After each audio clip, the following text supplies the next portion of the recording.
Okay, we'll start. So thank you for making the journey over here. Last time, there was a time maybe 10 years ago where I had an exam in Thalberg, and it was for this course actually.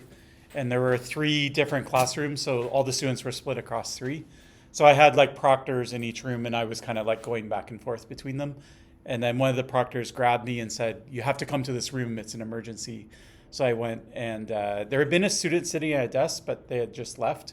And there was like just a trickle of water. It was like coming from the ceiling onto like where they were sitting exactly. And so we kind of like looked at it for about 5 minutes.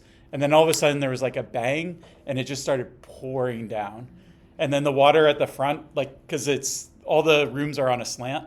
And so the podium is like at the front, and like the water was up to like 3 inches. And so I made everyone like go to a different room. Thankfully, because we had three rooms, they just went to like some other room to finish their exam. And the exam was almost done anyways. But and then Falberg was closed like completely for, I don't know, like 6 months or a year.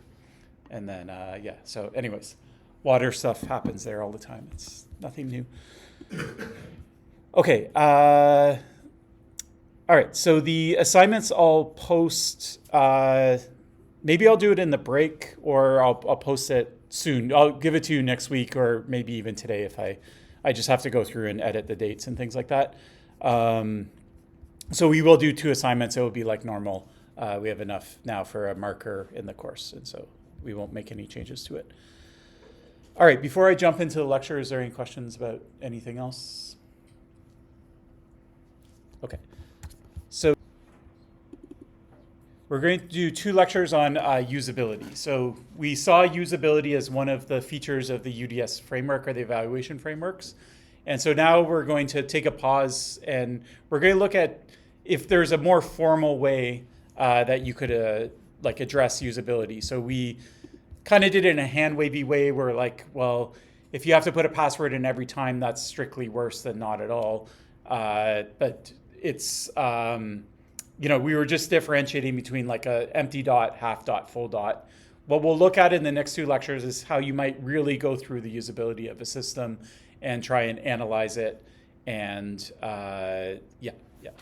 And the focus will be on security, obviously, but I'll get to that in a second. Okay, let me just trigger one other thing.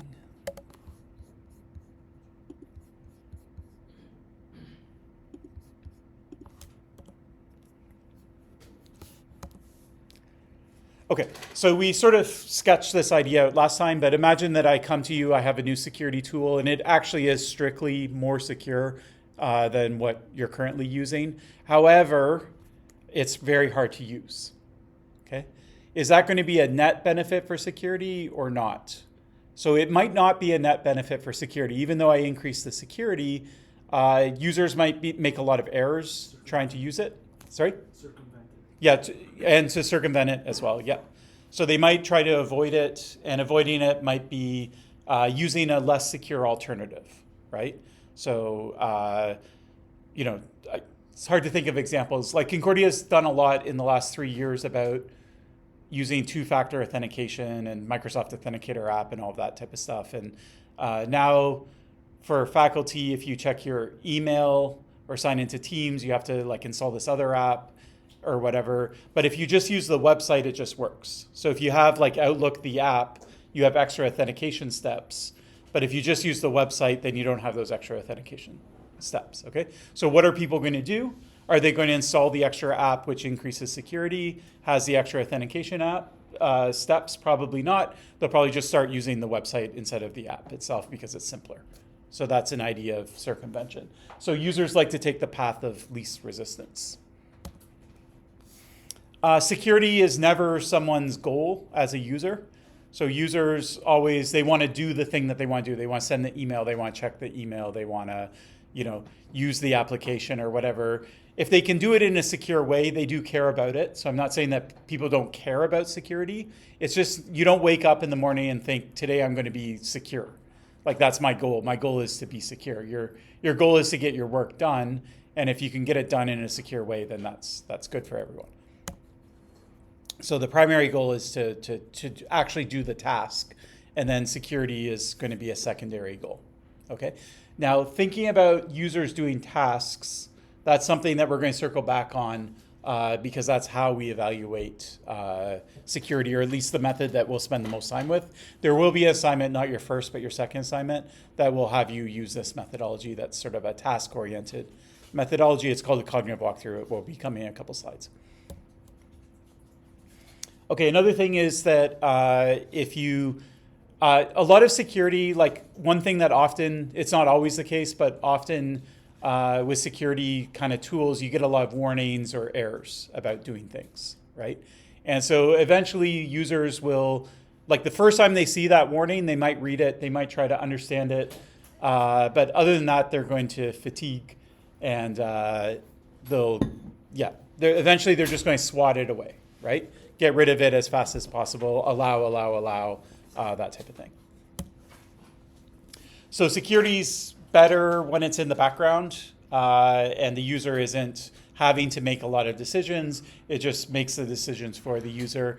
Maybe there's defaults that you can override in settings and things like that, but it works better than constantly going to the user and asking them questions. Software should guide the user and provide feedback. So this is something that's sort of changed, I think, over the years. It used to be the case that, let's say you bought a piece of software. First off, it would come on a physical disk, like a CD-ROM or like a floppy disk or something like that. And then it would come with a manual. Manual meaning like an instruction guide.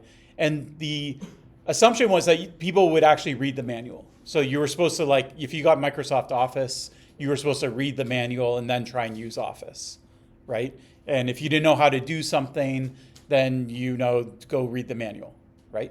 RTFM. So so anyways, but now, like for example, with the web, we just download software, right? And we expect the software will kind of teach us how to use it. It should be intuitive, right? The flow should be intuitive. Maybe there's like little wizards, like, hey, is this your first time here? Do you want a tour of the software? If I hover over like the tool kit, whatever it's called, like the tool tip, it will like say what that function is in the user interface and things like that.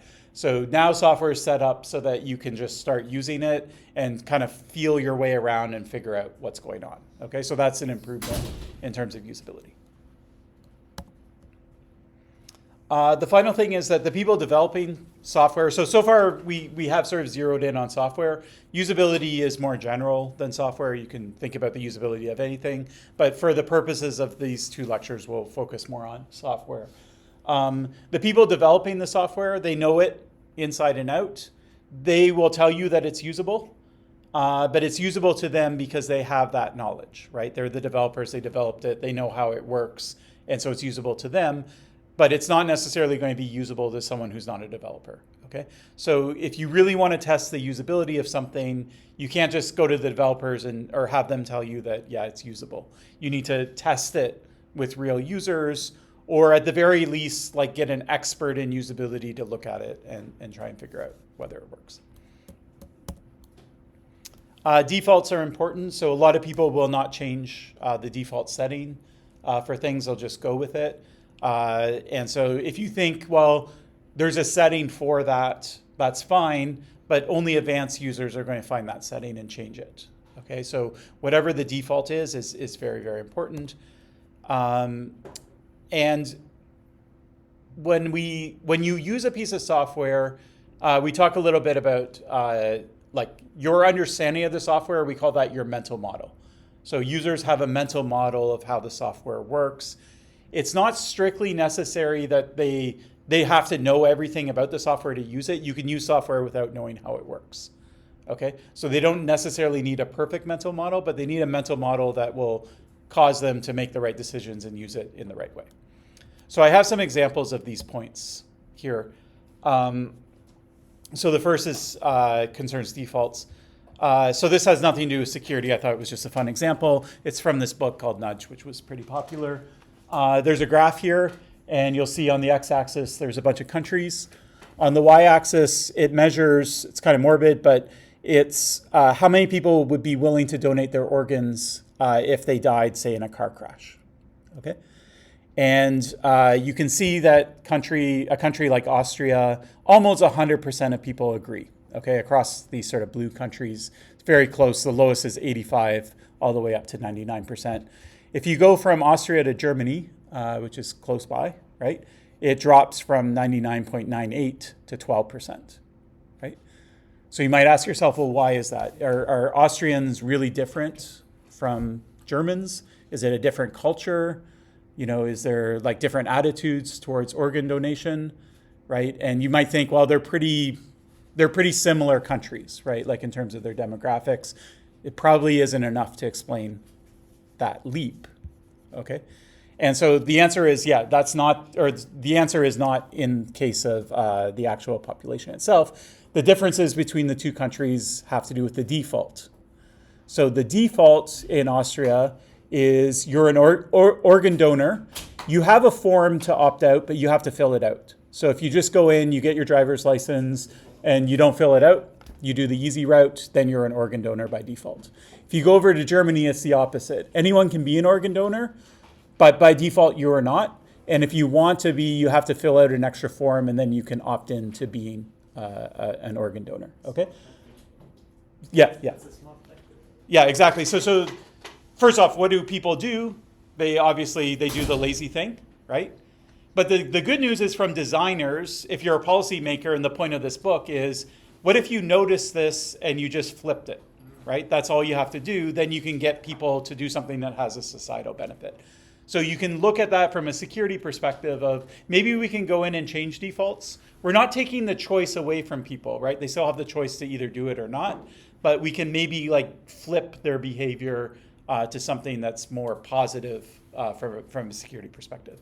So there is a bunch of academic research on nudging within security. Another thing has to do with mental models. So here's a steering wheel of a car.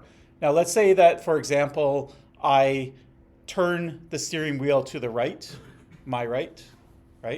What does that do in terms of the car? What does that cause to have happen? Okay, so the axis, or simple terms, the wheels turn, or I go in that direction. That's maybe the simplest. Okay, so I turn this way, I start going that way. But if you want to think about it like at a deeper mental model, then I turn the steering wheel, and then the wheels of the car tilt, right? In the same direction. Yeah, and then in the other direction too. So it's in the same direction as it. Okay, is the steering wheel actually physically turning the wheels? No. Okay, no? Anyone think yes? Depends on systems, I guess. Okay, yeah, so it sort of depends on the age of the car, I'd say. So there's like a drive-by-wire where you can turn, but without actually mechanically turning the axis. Yeah, exactly, yeah. So originally, like cars like maybe in the 80s, 90s, maybe not even the 90s, maybe like the 80s or before, turning the wheel, it was mechanical, and it would like go and it would actually turn the wheels of the car. And when you see these like car racing movies like from the 70s or something like that, it's actually physically hard to or car racing to get your car to turn, right? Now it's a computer. Okay, so I turn the steering wheel. I might as well have a joystick or a mouse or a keyboard or something like that. It's all the same thing. It's an electronic signal. It sends it to the wheels, then the wheels turn. Okay? All right. Now, does that mental model matter? Does it matter that you know that it's electronic as opposed to mechanical? It doesn't matter, right? You just want to drive. You just want to move the car in a certain way, okay? So you don't need a perfect mental model of how a car works in order to use it, all right? Now, here's a further thing. Let's say I turn the steering wheel to the right. We're going to say the wheels move to the right. Is there any circumstance where I might turn the steering wheel to the right and the wheels would turn to the left? No. Why not? Besides the fact that it sounds dumb. Yeah, let's say it's working fine. No problems with the car. It's working exactly as intended. So the signal to the car when I turn the steering wheel, I'm actually not telling the car I want you to turn the wheels like this. I'm just saying I want to go in that direction, right? And the car is deciding, well, in order to get you to go in this direction, it's going to turn the wheels like this, okay? Now, there is one circumstance where to get going in that direction, you might actually turn the wheels in the opposite direction.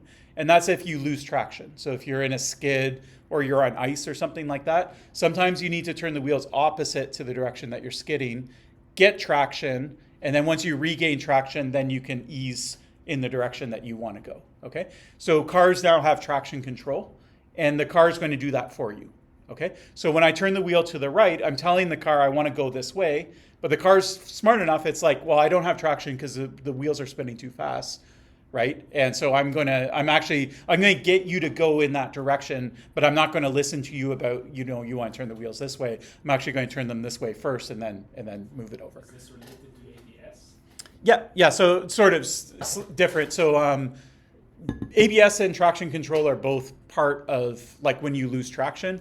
ABS is just about slowing down. So ABS is like, it's another thing too. If you could ask the same question about the brake pedal, right? You hit the brake pedal, what happens?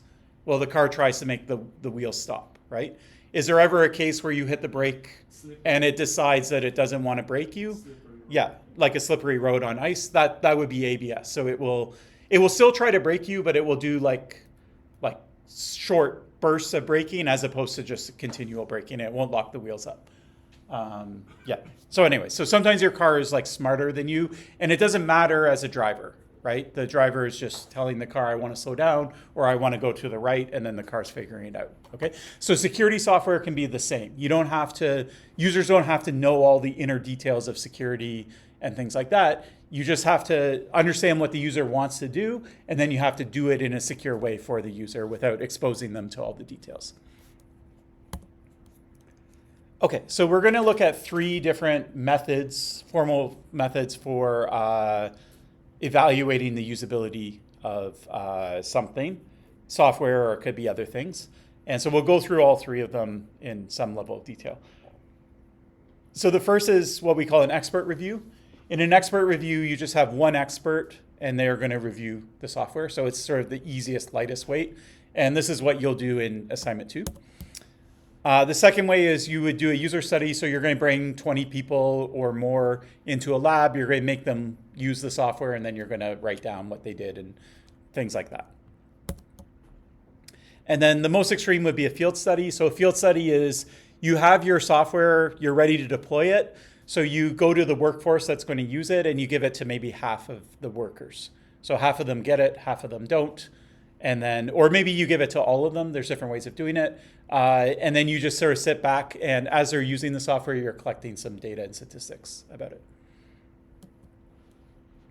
Okay, so we'll go through them one by one. So expert review, we say one reviewer, it could be more than one. Sometimes you do it with 2 or 3, and then you try and make sure they agree on whatever they're finding. But it's a small number of experts. Expert here means that what you're looking for is, we call them a dual expert. So we want someone that does have the proper mental model of the system that they're evaluating. So they're an expert in the system that's being evaluated in security. And we also want them to be an expert in terms of usability and what to look for and how to do a usability evaluation, okay? So they're experts both in terms of usability, and then they're an expert in the tool that they're studying the usability of. So the first way of doing it is, or the one main way of doing it is called a cognitive walkthrough. So it's a specific kind of expert review. There are other kinds of expert reviews that are not cognitive walkthroughs. So the other major one's called heuristic evaluation. So they're the 2 forms of expert review. Really quickly, the difference would be, actually, I'll just go through it because I have slides about it. Okay, so let's say you have a car manual, and you start reading the manual. It's like, okay, here's your dashboard. Here's all the buttons. If you press this button, it will do this. If you press this button, it will do this. If you press this button, you do this. If you move the gear like this is what it does, okay? That's a heuristic evaluation. You can do the same with software where you're like, this icon does this icon does this. If you go through the menu options, this menu option does this, and this menu option does this. So it's kind of like a systematic review of the user interface. Every button that you could press, it like tries to understand, okay? But what it isn't is it's not task-based. So if I want to go and do a certain task with the software, the heuristic evaluation, I'd have to figure out which buttons I have to press And then I could look at the heuristic evaluation to figure out what the usability of it would look like. So cognitive walkthrough is the opposite, where you start with the task. The user wants to change the tire, right? So you go to page 43 and then it's like, okay, this is how you change the tire. Or, the car isn't starting. Okay, so this is what I do, And you'll notice that car manuals are a mix of both, right? There is a lot of cognitive walkthroughs as well as heuristic evaluation. So both of them are there. Similar to like furniture, when you get a guide on how to like set up something from IKEA, for example, you get like all the steps what to do. Yeah. And you also got the components. Right. Yeah, exactly. So the one page that shows you like you should have 20 of these screws and 10 of these screws and things like that, that's important, but it's also not telling you how to build it. Whereas the steps are telling you. Okay, so the cognitive walkthrough is the second kind, and that's the kind that we'll focus on. Yeah. Is it different with human-computer interaction, or? So it's a subset. So HCI, human-computer interaction, includes usability. Usability is like getting users to use a system correctly, and it has a goal, which is to get users to use it correctly, right? HCI, though, might encompass other things like there's new user interfaces, right? Like we have AR goggles or something like that. And it might just study that. It's not necessarily like we're going to make email better for the user through AR. It's just like, here's some cool way. Or I hook up like diodes to my brain and I can control my computer and things like that. So HCI explores all aspects of interaction. And then usability is kind of like the practical. It's kind of like the engineering of HCI where you start caring about. Yeah. Yeah, you care about evaluating whether it's going well or not, kind of thing. Yeah. So it's a subset of HCI, but like a pretty big subset of it. Okay, so what the expert will do is they'll start by saying, this is what I'm assuming about the user that I'm evaluating the usability for. So not all software is meant to be used by like people off the street. Right? Some of them are for experts or whatever. So what they'll do is they'll try to like figure out what's the level that I need to evaluate this at. Okay. Then what they'll do is they'll say, okay, a user like at that level, what are the like core tasks that they would want to do with this software? Okay. So like a core task would be like I want to install the software, I want to configure it, I want to open it, let's say it's like encrypted email. So I'm going to write my email and then I want to send it encrypted instead of not sending it not encrypted. I want to know that it went encrypted. When I receive an email, I want to be able to decrypt it, that kind of stuff. Okay, so those are like the little core tasks that you do. And they're the things that the user wants to accomplish. And then what the expert will do is basically just walk through the process of completing that task. Okay, but as they do it, they're going to have a set of guidelines. And the guidelines are going to tell them what the software should be doing from a usability perspective. And so at all points, they're going to ask themselves, okay, is the software doing well in terms of these guidelines or is it not doing well? So guidelines, they're usually phrased positively. So it's what you want from good usability as opposed to what you don't want. And it might be like, okay, the interface is guiding the user. The language that's being used is easy to understand. There's not a lot of jargon and things like that. Okay, so a set of guidelines, I'll give you 8. We'll talk about them next lecture, I think. But I'll give you 8 concrete guidelines that work very well for security. And we'll do in class a cognitive walkthrough of Tor, which is software for browsing the internet anonymously. So we'll do that next class. But for now, this is just sort of a high level idea of what guidelines are. Okay. So the pros of sort of expert review or cognitive walkthrough is it's fast and cheap because you just have one expert that does it. You can cover a lot of ground. So they can spend the whole day, they can spend a week, they can spend a month going through the software. So you can explore every aspect of the software. The cons are just that the expert's going to make mistakes. Mistakes always come in 2 flavors. Always, like not just in usable security, but there's always like type 1 and type 2 errors, false positives or false negatives. So there might be a real security usability issue in the software and the expert misses it, right? But the opposite can be dangerous as well, which is the expert thinks that, oh, this is going to be a problem, but then when real users sit down, it's not a problem at all, okay? And the reason that's dangerous is because you spend a lot of time fixing things that don't need to be fixed. So it's kind of more of a waste of time as opposed to it. So you have false positives and false negatives. Okay, next is a user study. So for a user study, what we do is we grab a bunch of people and we bring them in to use the software, okay? It could be somewhere between 20 is sort of like the minimum that you need. And then if you do 100 or 200, it's just going to be really hard to manage. Maybe a company could do it at that scale, but like smaller companies or in an academic setting, it would probably become too unruly at that point. So I'm going to walk through step-by-step what you would do in a user study. And I'll focus more on like the academic setting, but in companies, some of the steps might be slightly different. But in an academic setting, one step that you need to do is get what's called ethics clearance. So you have to submit a description of what you're going to do to a board at the university. They review it, they suggest changes, and ultimately they'll either approve it or they'll suggest changes to it. You need to do this with any study that involves humans. It doesn't have to be like drug studies where you're injecting people with medications and things like that. It can be like you're asking people to use software. It still involves human subjects, so you have to do the review. If you're working for a company, you wouldn't necessarily have to do that. They might have some review process internal if it's like a large company, but if it's a smaller company, you're probably free to just do it without clearance. But you should still think through the ethical issues, even if you don't have to formally get clearance. So you describe what happens during the study. And then there's two areas probably that show up the most for something simple like you're evaluating the software or something. There's not going to be like huge ethical hurdles that you have to get over in order to get your study approved.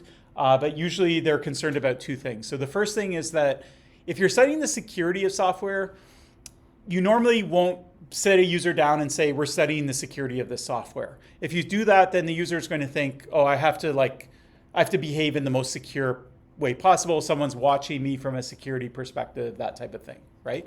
So what you do is usually lie to them and tell them the study's about something else, right? So you're like, we have a study, it's a new game, and we're trying to figure out whether the game is fun or not, okay? So you're going to go to this website. Okay, now you're at this website, create a username and password, right? And then they create a username and password. Then you're like, okay, let's play the game.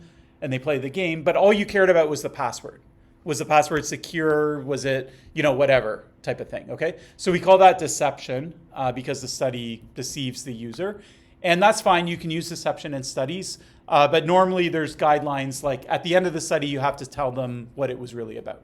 So you have to say, actually, we deceived you. It wasn't about the game.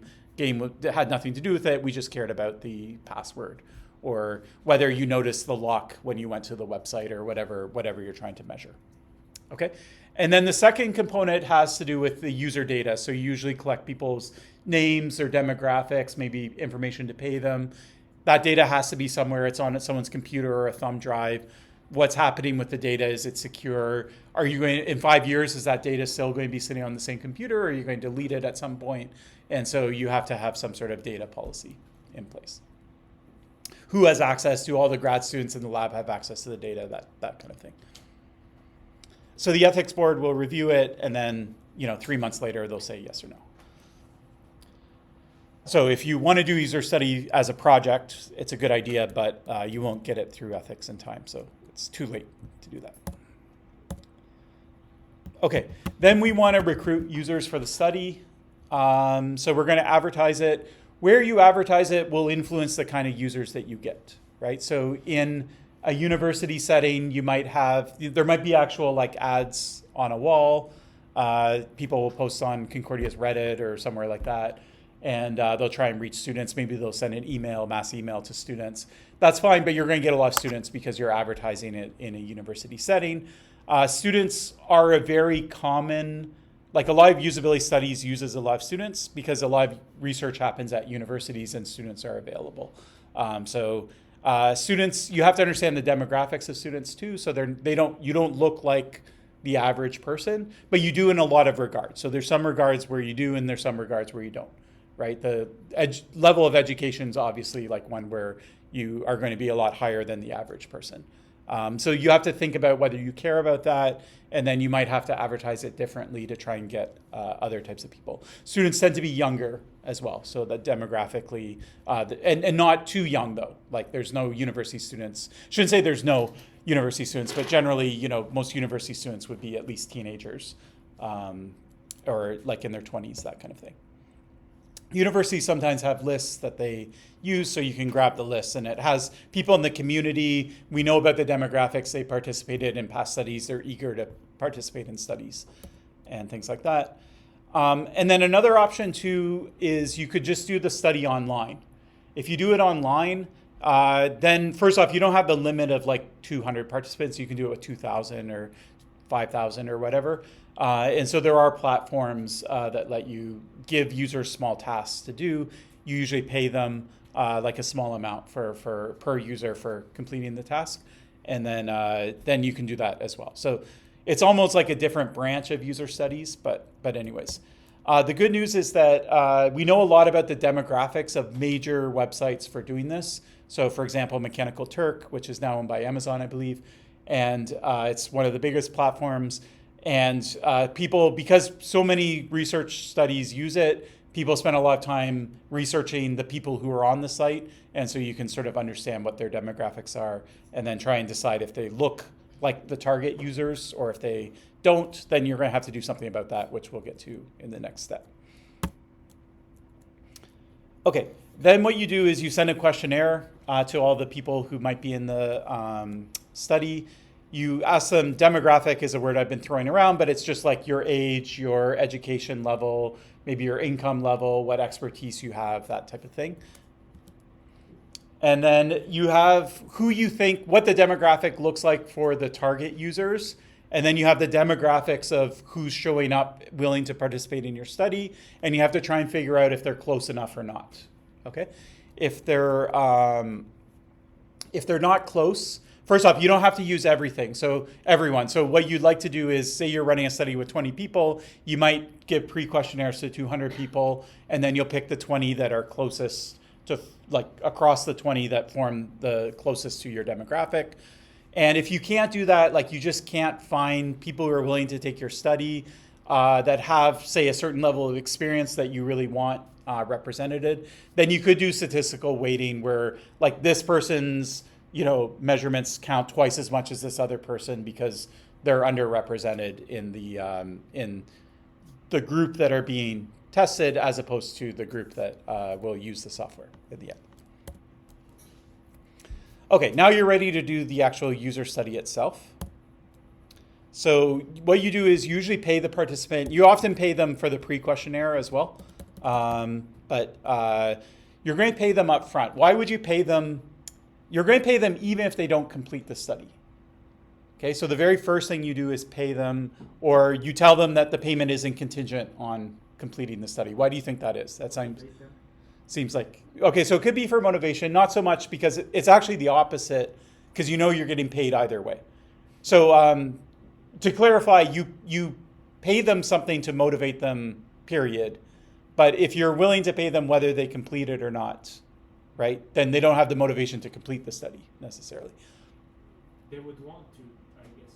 Then Yeah. They would want to do it. Okay, so you're going to filter out the people that don't want to do it, right? So there's the people that want to do it. The people who don't want to do it, they'll just say, I'll just take the money and leave, right? Why do you want to filter out the people who don't want to do it? You have best results on people that are really interested in the study. Okay, yeah. So It it's creates like a good face thing where they know that you're paying them whether they're going to do it or not. Then they'll be like, okay, then these guys are good. They're going to... yeah. So it could be that you don't actually want to sort of bribe them or like Yeah, not like that. get them to like to do it, but it's more about if they don't want to be there, right? Then like say you're giving them a questionnaire, they're just going to be like, I agree, or whatever, like, or if they don't care, they'll not do it or whatever. And then that's really going to damage your results, right? So what you'd rather do is have them leave, then you don't include them in the measurements, and then it doesn't pollute your data or corrupt it from people that don't want to be there. Yeah. So that's usually what we do. So we pay them for time. Yeah, it's usually like, it's not contingent on you on anything that happens during the study itself, unless if you're trying to measure economics. So we're in a business school now. So in business school, like kind of like marketing studies and things like that, they might set up little games. And then if you're good at the game, you actually keep what you win. And if you lose at the game, you usually always walk out with something, but you could actually make more.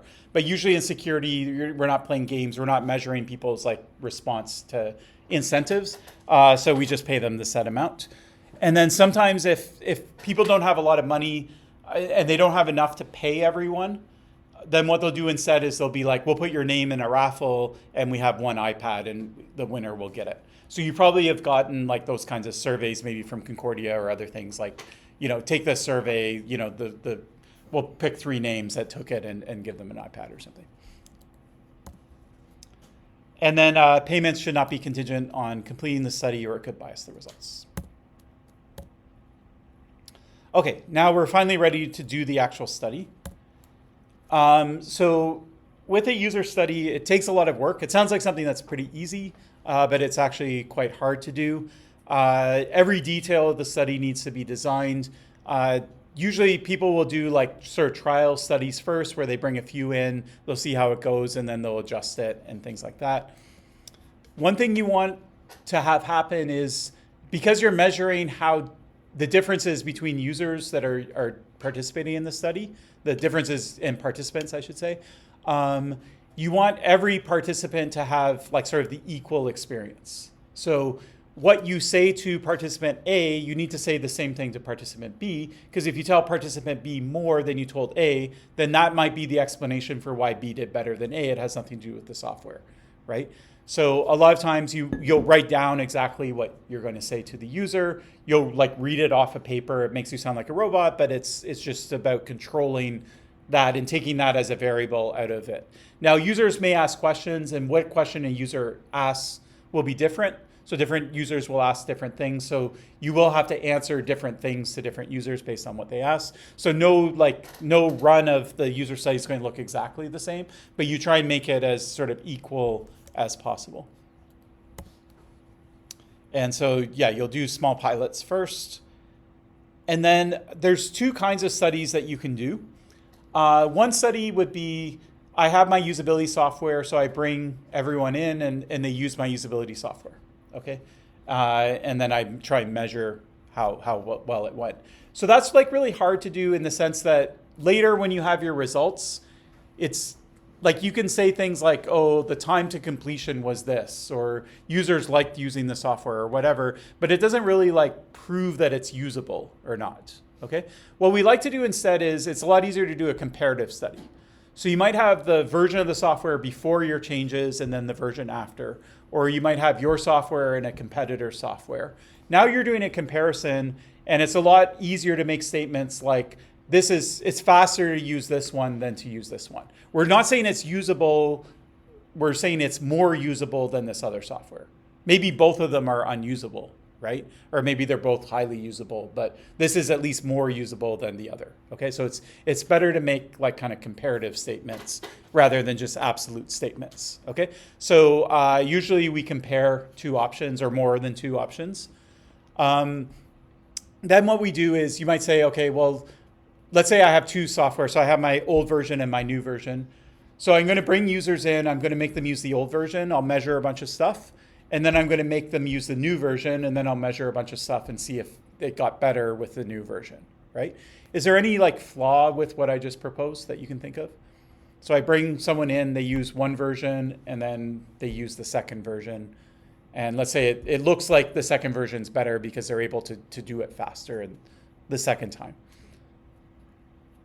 Like if they use the first version, they kind of familiar with the usage, so they'll automatically be able to use the version 2 better. Exactly, yeah. Okay, so we have this effect, we call it the learnability effect, where when you use it for the first time, you learn something about it, right? So the second time you use it, it might be a new software, so you didn't learn all the specifics, but you've at least used that general kind of software before, and so you're going to be a little bit better the second time, even if there aren't changes across the software. Okay, so what we want to do is we want to not have that learnability effect. How can we get rid of it? Bring new people, I guess. New people to do what?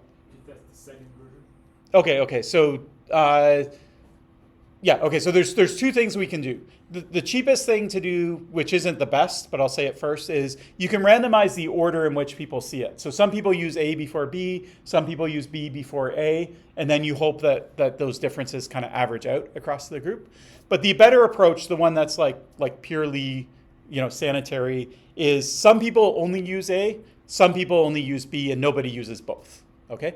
Now the problem with that is you need twice as many people. So if you want 20 people to use A and 20 people to use B, you need 40 people now instead of 20 because everyone's just using one and not the other. So that's the sort of trade-off. But so we call this between subjects. So between subjects is when you split into two groups, one group uses A, one group uses B only.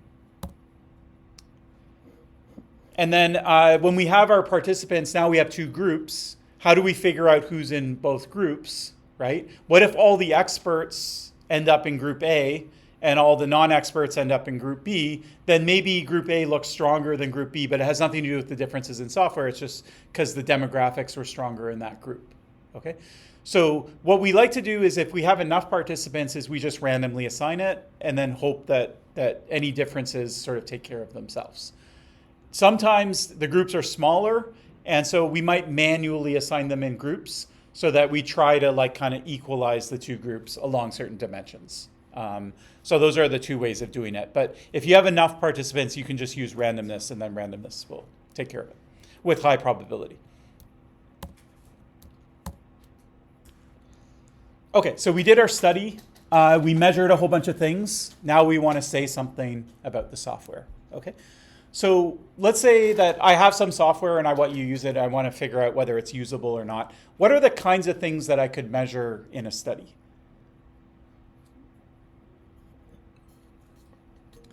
So let's say it's like encrypted email. Okay, can you use encrypted email? Okay, what are, concretely, what am I doing? I'm standing over your shoulder, I'm watching you use my encrypted email software. What am I actually looking for? What are some examples? Simplicity. Okay, but what does that mean? What can I write down on my clipboard that would reflect whether it's simple or not? Sorry? So that's sort of the opposite, but what my point isn't coming across. I want to write something on my clipboard, right? What is it that I'm writing down? User understood easily what he had to do. Okay, so that is what I would love to state, right? I want to know that the user understood it, but I can't write that down because I can't see the user's brain, right? So I don't know whether they understood it. So I want to get there, but by getting there, I have to write something concrete down. The speed. Okay, so speed is one. Okay, so time to completion. So I might have a stopwatch and I might be okay, they opened the window at this time and it took them 5 minutes before the email was sent. Okay? User experience in general. So it could be experience, but then again, it's a little vague, what I'm writing down exactly. Whereas a time it's concrete, right? You can understand. Okay? Did he have to read documentation or the tool tips for help? Okay, so you can look at, did they have to, say you have to click on something to read more, did they do that click or not? That could be one thing. Frequency of use? Okay, yeah. Or errors is a good thing too, frequency. So how often do they make errors? 1 error, 5 errors, 12 errors, right? That's something else that's concrete that you can measure.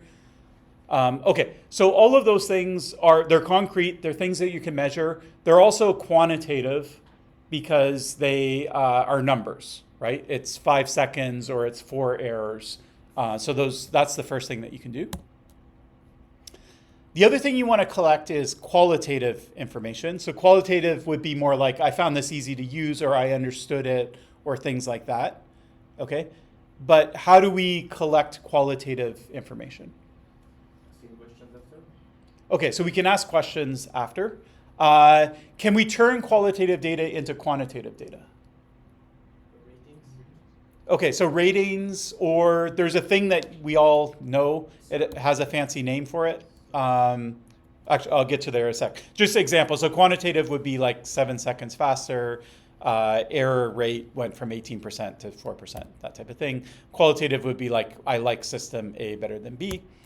So how do you convert qualitative into quantitative? Yeah, so a survey, and specifically what we do is we give this thing called a Likert scale. Okay, so every time you take a survey, it always looks kind of the same, where there's like some statement, it's like, I strongly agree, I agree, I'm neutral, I disagree, I strongly disagree, right? Why is it always like that? It's because what we're doing is we're taking your attitudes and we're turning them into a number. Okay, so neutral could be a 0, you could have a +1, a +2, a -1, a -2. Now I have numbers, and because I have numbers, I can say something mathematically. I can say, it's hard to say that like people like A better than they like B, but I can say that like the statement, I like this software, you know, the agreement level is like a 1.7 on this, but it's, you know, something less. It's 0.5 on this other one, you know, and so it's a number between them. Okay, so Likert scales are used a lot. They convert qualitative to quantitative. Now, is there any problem with these kinds of things that you can think of? Things that could go wrong if you decide to like rest your user study on this type of questionnaire. User may not understand the question. Okay, so user doesn't understand. Do they understand or not? So that's one. Yeah. User responded randomly. Okay, so the user, and why do they do that? They don't want to join the survey. Okay, they're bored or they're tired of doing it. They don't want to do it anymore. Yeah. Okay. All right. You have to cover, like, try through the questions to cover all the main areas. So that's true too. Yeah. So you're going to have comprehensive things about it. Now, one thing that's a little easier, actually, answering randomly is kind of hard. What you could do instead is just like I agree, or like strongly agree, all the way down, kind of thing. Yeah. Okay. What can we do to prevent that type of thing? So user fatigue or users not understanding the question. For the questions, just review them with other parties to Oh. make sure they understand. Okay, so we could test them after they answer. We could like have some further dialogue. So that's one way. It's more expensive though. Have the But questions oppose each other. So if someone chooses to randomly answer all of them the same way, they would cancel out. Something like this. yeah, exactly. Yeah. So what we'll do is one trick is that we'll ask the same question more than once, and you might notice this when you take surveys. You're like, oh, I felt like I already answered that question, but that's deliberate. And so what they're doing is they're measuring two things. One is, are you paying attention? Well, they're actually just measuring one thing, which is, are you paying attention? And they want to see that you answer the same. If they ask you the same question, it's usually phrased slightly different, but it's more or less the same. If you strongly agree with one, you should strongly agree on the other. And then what they'll do is they'll take the question and they'll flip it around, right? Like I think this software is very usable, strongly agree. I think this software is like terrible, it's barely usable at all. Then if you strongly agree with the first statement, you should strongly disagree with the second. Okay, so if you're just answering randomly, or if you're like strongly agree all the way down, then your answers aren't going to be internally consistent. When the person reviewing it sees that, then they'll throw the survey out. They'll just say, okay, this user stopped paying attention. We're not going to use their data anymore. You can also shorten it. So obviously, there's lots of surveys. I get sent a lot of stuff, and I'll spend 2 minutes on it. But then when it's the 30th page, and there's or you go to a page and there's like 50 of these, I close my browser window. Another thing too is that users sometimes they'll pay a lot of attention to the first couple questions, right? But then you get fatigued naturally over time. Right? So the quality of your answers might be really good for your first 5 questions, and they might be really bad for your last 5 questions because people are just they just want to get it over with, right? So another thing you can do is randomize the question so that everyone who gets it, sometimes their first question is someone else's 5th question or whatever, and then it tries to average out the fact that people are paying attention. And then consistency checks is that idea of asking the same question, maybe phrased positively and negatively multiple times. The problem with consistency checks, by the way, is that it kind of conflicts with the first one. So we want short surveys, but if you're asking every question 3 times, right, then it's going to be a longer survey by definition, right? So you have to try and find balance. Usually consistency checks they're not going to be used on every question. It'll just be like the key. They'll identify these are the 3 questions we really care the most about, and then those are the ones that will have consistency checks. Okay. Then when you're done, you'll do some statistical analysis on it. Now that you have numbers, whether it's quantitative or qualitative, you've turned your qualitative into numbers. And so now you have a bunch of numbers that reflect group A. You have a bunch of numbers that reflect group B. And you're trying to notice, is there a difference between A and B, or are they exactly the same? Okay. If there's a difference, what direction is the difference? Is it towards it sort of being better, or is it towards it being worse? So normally the way you do it, I'm not going to go through the details of statistics. Very complicated. You almost need a PhD to do this stuff, right? At least some courses in this. But what you do, roughly speaking, is you start with a hypothesis, which isn't actually your guess of what's being right. It's just a statement about like what could be a possible outcome. So you might say system A is better than system B. That's the hypothesis. And don't worry, if B is better than A, then you'll disprove your hypothesis. So it doesn't really matter what way you state it, but you just, to make it concrete, you say, okay, this is my hypothesis. System A is better than system B. You run your statistical analysis, and it's basically going to spit out three results. There's three things that are going to come out. It's going to come out in the form of a number. You probably heard of p-values maybe, so it's related to that. But anyways, it's going to come out as a value. And the three outcomes are basically this. The first is the hypothesis, it looks like it's true. So my hypothesis is that A is better than B. It looks like A is better than B. And it looks like it's more likely that A is better than B than just by random chance A happened to measure better than random B for whatever reason. Like, for example, all the experts ended up in group A as opposed to group B. Right? So assuming that you did everything randomly, you assigned things randomly, you randomized the order of questions and all of that type of stuff, it's still possible that A and B are exactly the same, but it's just that due to random variation, all the people who are going to like rate A a little bit better than B happen to be in the A group, and vice versa for B. Okay? So you can always have fake signals where the numbers are telling you A is better than B, but it's just noise in all the measurements that you took. Okay, so what this does is it compares what you're seeing with noise, and it basically says the signal is stronger than the noise, and it's stronger in the sense that this looks like it's true. Then the opposite, it looks false. False meaning that the opposite is actually happening. So my hypothesis is that A is better than B. This outcome's telling me no, B is better than A, and again that signal is stronger than the noise in the survey. And then, so you can flip it. And then the final thing is that it looks true, it looks false. It's leaning in one direction or another, but it's not leaning enough that you can say for sure it's not just due to noise, okay? It's equally likely or even more likely that it's due to noise than in terms of which direction it's leaning, okay?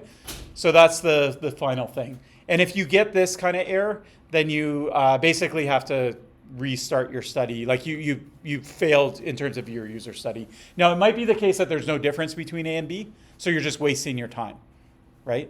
But anyway, so it's not saying that A is equal to B, it's just inconclusive. We don't know anything more than we knew before about whether A is better than B. Okay, and the first two, if we get it, we say they're statistically significant. Okay, so that's a term that you'll see, and that's more or less what it means. It's significant if it's more likely true than just random variation. Now, how do you get significance? So let's say that you want to say that A is truly better than B, okay, and you want to prove significance. The one parameter that you can change that will influence is how many participants you run through your study, okay? If you run 3 participants through, there's going to be a lot of noise because it's only 3 people. If you run 300 people through, there's not as much noise or variation because things are really well balanced. Then you're more likely to measure like the true differences between it, okay? And so generally speaking, as a kind of like rough idea, if you run about 20 participants through, you can get statistical significance, but it has to be a pretty strong result. Like A has to be very clearly better than B in the data. Then with 20 participants, you'll be able to get statistical significance. Maybe A is better than B, but it's very subtle or it's like a very minor difference. then you may not get statistical significance with 20. But if you go up to like say 200, then you should be able to measure even like small effects. If there are small differences and they're true, then you should start seeing them show up as significant results with around 200 people. Okay, and then going beyond 200, you know, it would have to be like some super subtle effect or something. There's usually not a lot of benefit to going beyond 200. Now, if you go to 200 and you're still in the third category, then probably there's no difference between A and B, or it's so subtle that it maybe isn't worth proving that there's a difference because the difference is so subtle, anyways. So this type of stuff, anyways, it requires expertise. So yeah, usually, like when I've worked on this in the past, I've brought in other people who are experts in this area. I don't try and do it myself. Okay, so user study, the pros of it are you get to test with normal people. Okay, they're not experts anymore. We're testing with the general public, so that's good. But normal people still might not be your target user, right? So like say I'm writing software for software developers, and I'm doing my study with students. Students aren't software developers. Some of them are, some of them aren't. And so the demographic might still be different. So that's one thing to consider. The next thing is that if you bring a user in, you usually get 30 minutes to 60 minutes with them. Otherwise, they get tired and fatigued, and it's kind of worthless. Okay. Now, you can't do a lot in 60 minutes necessarily. Okay. You might not be able to like fully use software in 60 minutes, especially if it's the user's very first time using that software. Okay. So you only get to test a small bit of the software. All right. And so, yeah, and sometimes, actually, I'll get to it in a second. The next thing is you are bringing them into a university lab. There's someone with a clipboard. You're watching their every move. They're going to be on their best behavior, right? Users aren't necessarily going to behave the same way that they would behave if they're comfortable at home. They have 5 things going on, and they're just trying to get this one task done, okay? So we talk about ecological validity, which is where the study's taking place. The ecology of where it's taking place, is that the same as like where they'll be using the software in real life? Okay, and if there's a big difference there, then you might notice differences in a user study that, or you might miss differences in a user study that show up in the real world. They're expensive and time consuming, so you have to like plan it and do pilots, and you have to pay your users, and someone has to sit for an hour and actually do the study and things like that. So compared to a cognitive walkthrough where just one person takes the day off to do the evaluation, it's a huge expenditure in terms of time and money as well. And because you're only measuring 30 or 60 minutes of using the software, you can miss things like fatigue and habituation. So like users get tired of using it, they start taking shortcuts, they get used to things. Those are things that you're not going to pick up in a user study because they didn't use it long enough to see those effects.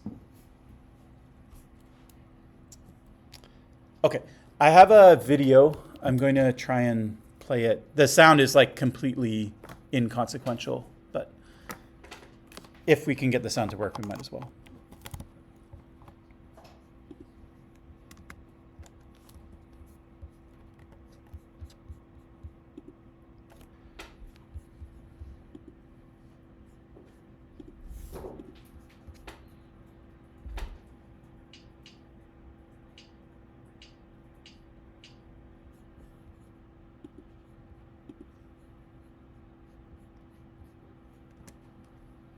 Okay, so I think the way these rooms are set up when you're projecting, the sound doesn't work.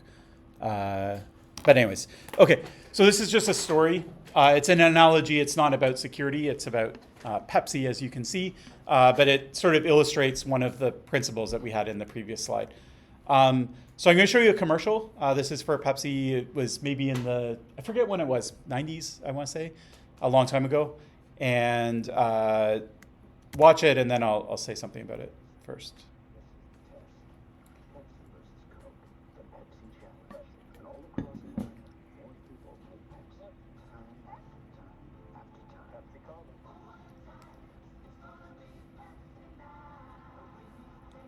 Okay, so a bunch of dancing and people enjoying the fine taste of Pepsi.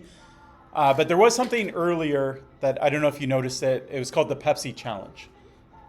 So just watch it one more time. I'll try and pause it at a good location. Okay, so you can see there's this thing called Take the Pepsi Challenge. Someone's drinking, presumably, Pepsi. And there, what do you see in this picture? Which one is Pepsi? Okay, between... Between two. Okay, so you can see there's a screen there. There's a bottle of Coke. There's a bottle of Pepsi behind the screen, right? This person's drinking one of the two, and they're going to tell you which one's better, okay? So the Pepsi Challenge was something that was real, that Pepsi did do in grocery stores. And so you could actually go and, like, there's a good chance that when you were at the grocery store in a particular day, there would be someone there from Pepsi doing it. And yeah, they would give you two samples. So they give you a sample of Pepsi, they give you a sample of Coke. They look the same, and they won't tell you which is which. Okay, so you get 2 cups. You take a sip of one, you take a sip of the other, and then you say, I like A better than B. They lift up the cardboard, and then they show you which one was Pepsi and which one was Coke. All right? Now, why is Pepsi doing this? What if lots of people like Coke better than Pepsi? Marketing? So it's good marketing. So it is the Pepsi Challenge. But if they went into grocery stores and everyone's like, I like Coke better, they're probably going to get a bad reputation, right? They've already did a study beforehand. Okay. So what they realize is that in this kind of setting, people tend to prefer Pepsi better. But they might not know it. They might think I'm a Coke drinker. But Pepsi knew, and they could see it because they ran it and it was successful, that this was like completely boosting sales for Pepsi. Okay? Pepsi went from Coke went from a dominant position, and Pepsi went to the dominant position, just basically on the curtails of this marketing campaign. Okay? So it really, really worked for real. Now, the question is, why did it work? Why do people think Pepsi tastes better than Coke? Because they know they're testing for Pepsi. So they know they're testing for Pepsi, but it's still a blind taste test. So they don't know which one's which. So it could be that they want to say Pepsi because they want to make the person, but I didn't emphasize that enough, that they look the same. So you're given 2 cups and you don't know which one's which. So you're truly saying which one is better. Why were they surprised in the video? They seemed surprised. Yeah. So like Coke was dominant. So probably a lot of people were Coke drinkers. But they did this test and they actually like Pepsi better. It's kind of psychological marketing. To deal with the psychology of the... Sure, but explain to me why again, it's a blind taste test. I don't know which is which. So it doesn't matter what I want to do. I want to like Coke better. I want to like Pepsi better. It doesn't, like, I don't know the difference. It's blind. But when I taste them, I do like Pepsi better, even if I think I'm a Coke drinker. Because people used to drink Coke and Pepsi tastes a little bit different, so maybe they like it. Okay. So the Coke went away and they said, okay, we got to figure out what's going on here. And that was their conclusion, is that Pepsi tastes different than Coke. And specifically, Pepsi's a lot sweeter than Coke. Okay. So when you drink it, especially if you take a sip of it, it's sweeter, it tastes better. And then you drink Coke and it tastes kind of flat and not as sweet compared to Pepsi. And so people were liking Pepsi better as a result of it. Okay. So then what Coke said is, we're actually losing market share because of this, so we have to do something. So they did something that was very controversial, which is that they completely changed the recipe for Coke. Okay? Before it was called Coca-Cola, now it's called Coke. And because it has new on the can, this is what the can looked like. People call it New Coke. But it's a completely new formulation. Okay? And you better believe that when they came up with this formulation, they did the Pepsi Challenge, in private with lots of people in order to make sure that people are going to like this even better than Pepsi. So it was even sweeter than Pepsi, and it had a kind of light citrus flavor to it. Okay? And so then what Coke did is they did the opposite, they did the same thing as Pepsi did. They launched this. The most controversial part was they didn't launch it in addition to Coca-Cola. They replaced Coca-Cola. So you couldn't get the old Coca-Cola again. You could only get new Coke. Okay? So one day you wake up, there's no more Coca-Cola in the stores. There's new Coke. And Coke is the one now in the grocery stores, and they're doing these taste tests. And people are saying, yeah, I like this. I like new Coke better than I like Pepsi. Let me buy a case. I'll take it home and drink it. But then the reason this is sort of infamous, is that once people drank a can of it or a couple cans of it, they realized that even though they liked it in the taste tests when it was just a small amount, it gets kind of gross. Like it's too sweet. It's kind of syrupy, kind of tastes like medicine. And once you drink a whole can of it, you realize it's way too sweet. I don't like it. So then what people stopped doing is buying Coke, right? And everyone went back to buying Pepsi. You couldn't buy the original Coca-Cola anymore, right? And so it just reinforced Pepsi's position in the market. And it was a big embarrassment for Coke. And eventually they realized that everyone hated it. And then they had to roll it back and bring back the original Coca-Cola. So that's what happened. Now, what's the lesson? What does this have to do with security? So the difference is that, so this comes from this book, he calls it like a sip test. So like if you take a sip of something, your opinion about it, right, is one thing. But when you drink a whole can of it, it's different, right? And so software, when you do user studies, it's kind of like you're giving them a sip of the software, right? They only use it for 30 minutes or 60 minutes. They haven't used it for a week or a month. And so there are things in the software that they might respond really well to in a user study, but then in a month or a week, they might get really annoying, okay? So like an example, again, not from software, but just from security in general, is this is Microsoft Word. And for a while, they had this thing called Clippy, which was this like little, it was animated, it would kind of dance around, and it would ask the user, it looks like you're writing a letter, do you want help writing your letter or whatever, okay? Now this is something else that people hate, absolutely hate it. People make fun of it to this day, lots of memes about it.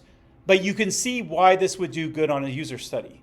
Let's say you're sitting down, your task is to write a letter. This thing jumps up and says, I'm going to help you write the letter, right? You like it. It gets it done easier, right? The only problem with it is it gets really annoying, when you're writing your 20th letter and it's bouncing around. And for the longest time, you couldn't get rid of it. Like it was sort of permanently there. And so it started to annoy users. Okay, so that's the kind of thing, a long-term effect that you wouldn't notice in a user study, because in fact, you might notice the opposite because they're only using it for a small period of time. Okay, so you have you miss long-term issues like fatigue and habituation, and you have small coverage, only what you can cover in 30 or 60 minutes. All right, so we needed some other approach that we can do to sort of combat this particular issue, and that approach will be a field study. So it's the third thing. But we're sort of at a good time for a break. So why don't we take 10 minutes and then we'll come back in 10 minutes and I'll go through the field study.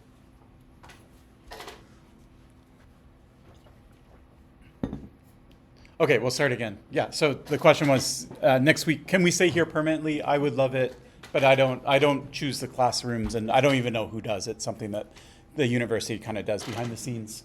So as far as I understand, whatever's going on there today is today only, and it will be fixed by next week. So maybe the classroom will be a little better next week, but we'll go back to that one.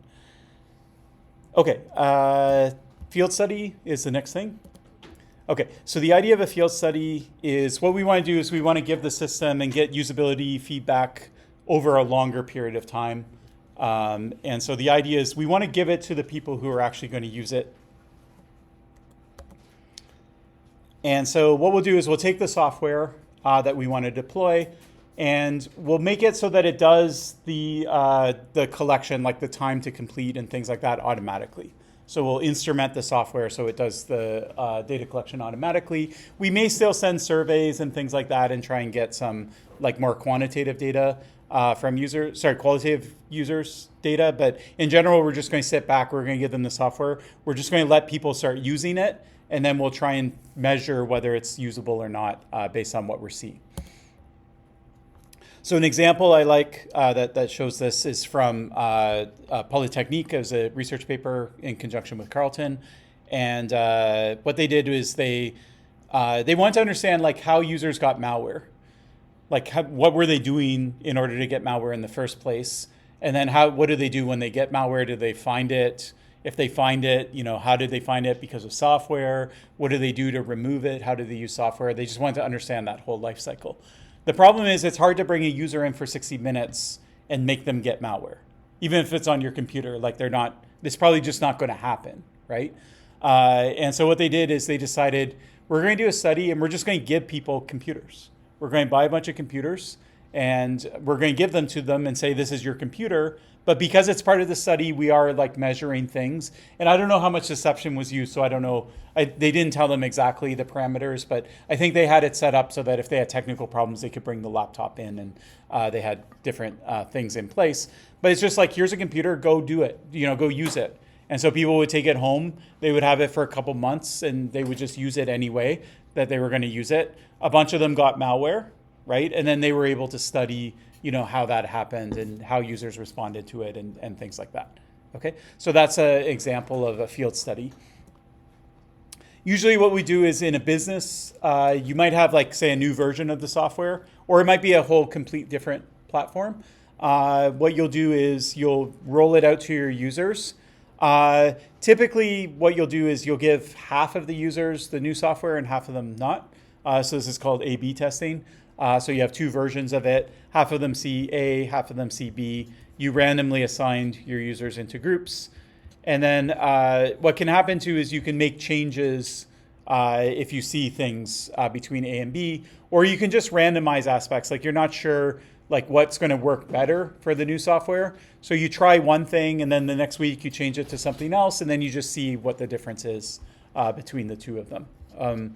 So this is called A/B testing. A/B testing is used a lot in marketing. So like if you take out Google AdWords, Google will do this automatically for you. So they'll say, give me two versions of your ad. You give them two versions of your ad. They run both of them randomly. And then you log into the dashboard 2 days later and you see that, like 52% are clicking on this ad, but 72% are clicking on this ad. The only difference is like this is green instead of blue, and there's like a little arrow icon. But that seems to be working. I don't know what it is about that, but it's working. And so then you can do it again. You can start with that, and you might change the wording a little bit and things like that. And you can try and zero in on like the perfect ad that gets the most engagement. Okay, so field studies. The pros are ecological validity is perfect because you're giving it to users and they're using it, the same way that they would be using it, in real, because you're giving it to them, for real. Then the ecological validity is fine. If you give it, like say you go into a company and you give the users the updated software, you're giving it to the people who are going to use the software. Right? The employees are the people who are supposed to be using the software, and they're the people that are in your user study. Okay? So again, it's one-to-one. It's not that you're taking a bunch of people in a user study, 20 people, and they're saying it's good, but then you're giving it to a completely different set of people to use. Okay? In this sense, the people you're testing usability on, the people that are using it are the same because you're giving it directly to them. If you instrument your software and it's all automatic, it doesn't matter if you give it to one person or 100 or 10,000 people, it's the same, right? And so as big as your company is, you can give it to everyone, you can give it to half of everyone. And so you can easily get 200 participants, you can get, 10,000 participants, depending on how big the company is. So there's no like limit to the set of users other than the set of employees that you have. Because they're using it over months, 2 months, 3 months, any type of thing that would annoy them, that maybe they like at first, the first week they like this feature, but then it starts to annoy them after a month, you can pick up on that. You can see that they're closing it or turning the setting off or trying to evade it and get around it and those types of things. Across the time frame of, say, a month to 3 months, somebody in the organization somewhere is going to use even like an obscure part of the software. Like there might be some feature that not a lot of people use, but someone somewhere is going to use that feature. And so you're going to get a lot of coverage of all the things that the software offers. You're going to be able to test all of it out. Again, in a user study, you have 60 minutes with someone, so you can test the most common things that people would do, but you're not going to be able to test all aspects of the software. You may also when you design the software, you design it from the perspective of, I know what's better for users. Like I know users want to do X, Y, and Z. And so I'm going to try and make it usable for them. Okay. But sometimes users figure out things for themselves. Okay. and you don't anticipate it, as much as you try and plan and things like that, you don't see it until you see users using it. And the opposite can happen too. Like you see that, users very clearly want to do, task X, but the software is not letting them do task X. Instead, they have to do this other thing instead. Okay, so it's kind of like, this is an analogy of it, but in a lot of university campuses, you see this, you see grass that has that's dyed in a straight line. Why is that? Okay, so people are walking across the grass. Yeah, desire path or yeah. And so why are they walking along the grass? I mean, there's probably sidewalks and things like that. It's a shortcut. Okay, so users they want to walk here because it's the easiest way to go from building A to building B. Okay, and so yeah, so now if you're smart, what you'll do is you'll let users do that, right? And there are university campuses, I forget which one it was, but they just put grass everywhere. They sat back for a year, and then they came back a year later and they put sidewalks exactly where all the paths were worn into the grass because that's where people like to watch, okay, or to walk. And so you can do kind of the same thing with software. It's a bit of a stretch and an analogy, but if you see a lot of users are trying to go from A to B, and the software is not letting them do it, then you can change the software so that you sort of pave it over, so you make it smooth for the user to do that particular thing. Okay, now field studies, they're actually they're almost the perfect usability study. So why don't we use them everywhere? Why do we still do cognitive walkthroughs? Why do we still do user studies? So the first answer is they're expensive. You have to instrument the software. You have to convince a company to deploy it. And all those types of things. It is a little more expensive for the user in terms of their machine because it's also collecting data as well as doing the actual task. But data collection is usually not that heavy, so it shouldn't make a huge difference. But it is slightly more resource consuming. And then the final thing is because you're giving it to people who are trying to do their job. Let's say it goes wrong, like you think it's usable and it turns out it's worse in terms of usability, you're hurting the productivity of the company. Okay, so you're affecting the bottom line of the company, and that's going to be really bad. Okay, and so you can't just go and do these as fun experiments, tomorrow you're going to wake up and you're going to have a new email client, and maybe it's terrible and no one can send email for a day. We'll fix it the next day. You can't do that kind of thing in a business. Okay, so you have to make sure that everything's highly polished before you actually deploy it. And that usually involves a lot of user studies and cognitive review, walkthrough, expert reviews, and things like that before you even get to the stage where you think about doing a field study. Okay, so that said, normally you don't choose between the three. Normally what you'd like to do is all three of them, but you'll sort of do them in order. So you'll start with some sort of cognitive walkthroughs. You'll get the basics of the usability down. When you think it's good, or if there's something that's questionable about the usability, then you'll take that aspect and you'll run a user study with just that aspect, and you'll work out the kinks in terms of that user study. And then when it's testing really well in a user study, your expert reviewers aren't finding anything new, then you might say it's ready for a field test if you can do one. You can't always do a field test, but if you're able to do it, then you would deploy the field test, and then you get really good data. Okay, questions about any of the three of these types of tests or this stuff in general? Yeah. Is it different with closed beta and open beta, or they're the same in terms of the user set? So in terms of, I heard closed something. Closed beta and open beta. Not necessarily. It's just yeah. So open beta would just be anybody can show up and use it. And then close is more by invitation only, or your primary. So you're affecting the demographics of who's going to use it. You have control over it. You would know more about your users in a closed beta, because you could ensure that they fill out a questionnaire before you give them the code or whatever. Whereas in an open beta, you don't know any more about your users. So that's where the effect would be. Yeah. Other questions about this? Okay, so there's two more things I want to do. So the first thing is I want to tell you that we'll do a cognitive walkthrough next class. So next class will come, we'll do Tor. I'm going to spend the first half of the class telling you how Tor works, So you become an expert in Tor, and then I'll show you what a usability study looks like, and we'll sort of walk through it step by step. I'm hoping the internet works, because sometimes in that room the Wi-Fi doesn't even work, or my cell phone doesn't work, and you'll see that it's hard to get Tor working from the university network. It's one of the fun things that we'll discover. But anyways, hopefully we can make it all work. And the other thing I want to do before you go is I just want to talk about the assignments. So I did post them now officially and gave them due dates. So the assignment one will be due in 3 weeks from now. So you have 3 weeks to do it. What I'd like you to do is an evaluation framework. So evaluation framework is what we did last class with password alternatives. So you're going to come up with security, usability, and deployability criteria. The system that you evaluate is something I made up. It's kind of similar to password alternatives, but it's a little bit different. So the idea is that you, let's say you go to a concert and there's a ticket. So you have a ticket, and then the person shows up and you want to make sure that they're actually the person that bought the ticket, more or less. Okay? So that's like what a concert system would try to enforce. It could be a sporting event or something else like that. Now, people also like to sell tickets, and they have the right to transfer it usually. So you could sell it to someone else.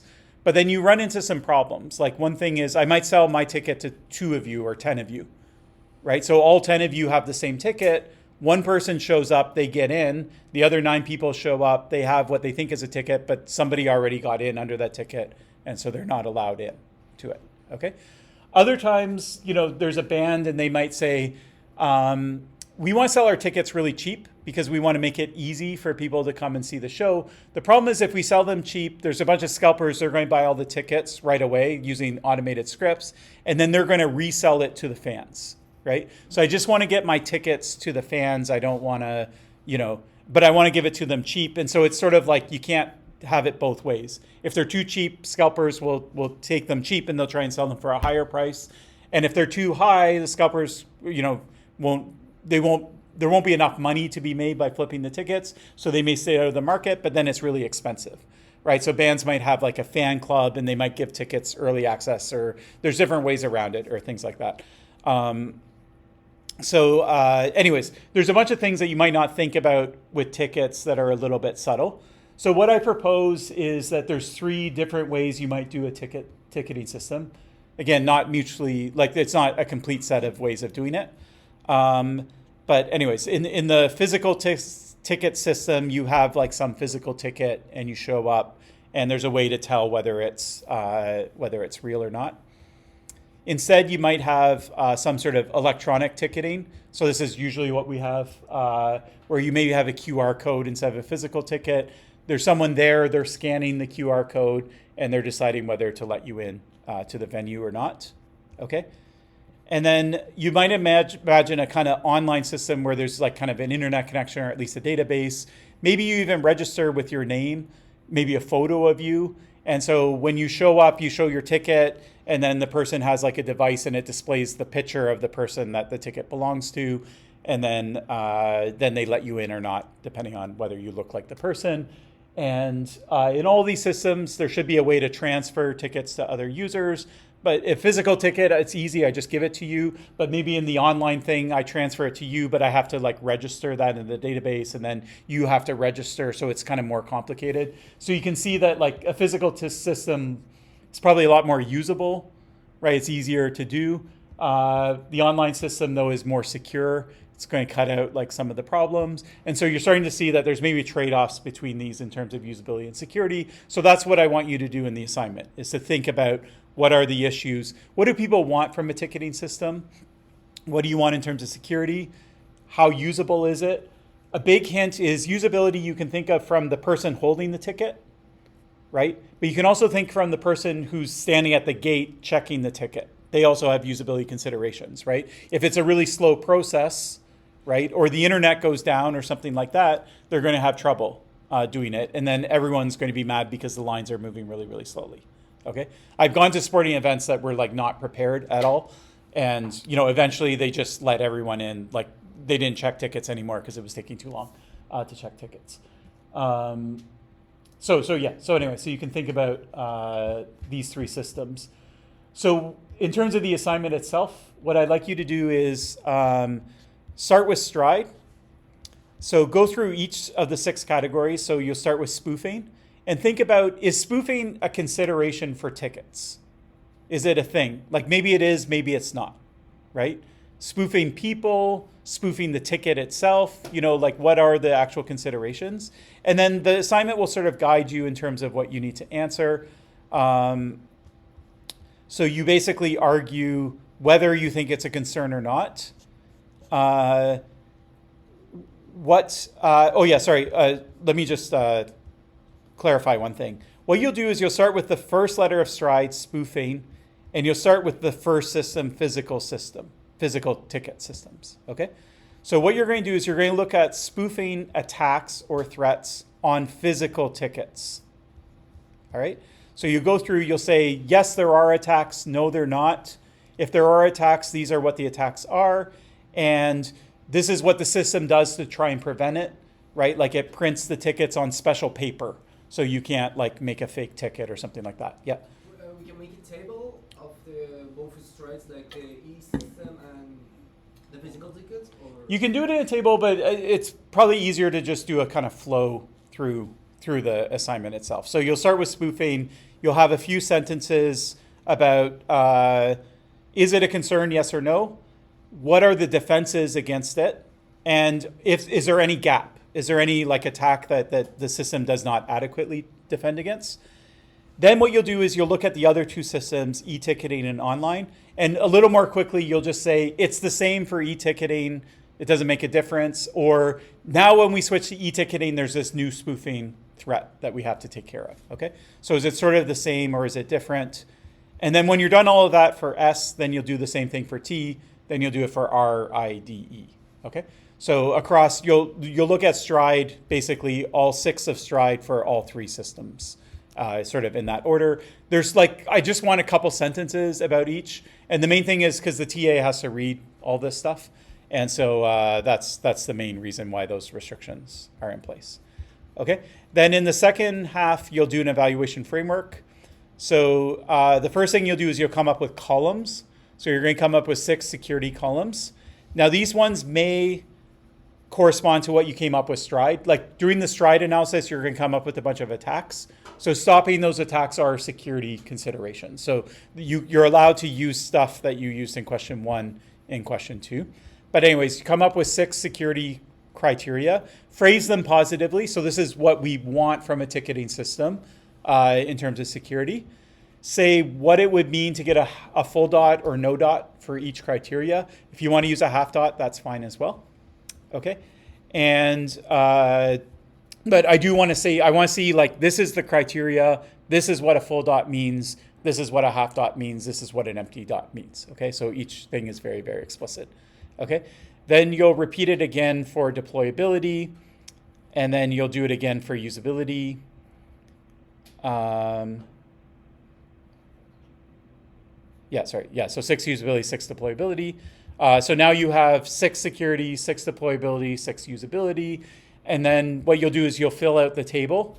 But instead of filling out the whole table, because it takes a bit of time, what I'll do is I'll just ask you to fill out 1 row of the table. So for the last question, you'll use the online system. So you'll do your evaluation of the online system, deciding whether it gets a half dot, full dot, or no dot for each. And then I do want a sentence or a maximum of 3 sentences saying why the online system gets a full dot or why it gets a half dot or why it gets no dot. Okay, so you have to justify why you're giving it the dot. Yeah. So for each column, yeah. Yeah, so 1 by 1, so you'll have 18, for each, yeah. Yeah, so you'll have like 18 little blurbs about why each one got a dot or not. Yeah. Now, if you define your dots really well, then you don't have to spend a lot of time in question 4 justifying it because it's sort of obvious, and so, yeah, making the dots very, very crisp will help you, will save some work when you do question 4. There's a bunch of other things, security evaluations from papers. You can look at them, just to see sort of how these things look, but they probably won't help that much. You're also free to use the columns from other things like the passwords paper, but a lot of them are not going to make sense for when you switch from passwords to concerts. They're not going to make sense. Some of them might though. So some of them may, like, is there a trusted party involved or something like that? I don't know. Nothing to steal. I'm trying to think of ones, but there's probably ones where like there are crossovers. So you're free to use them if you want. You don't have to use them. But anyways. Okay, so that's what I wanted to say about the assignment. Are there questions about it? Oh, another thing, just in terms of logistics. Okay, so it'll be due on a Wednesday, so our class is on Wednesday. It's going to be due at 8 p.m. It says here, just so that you don't stay up till midnight working on it if you don't have to. Deadlines are kind of arbitrary anyway, so I'll set it a little earlier. Now, sometimes you get busy or you get sick or things like that, and you want an extension to the assignment.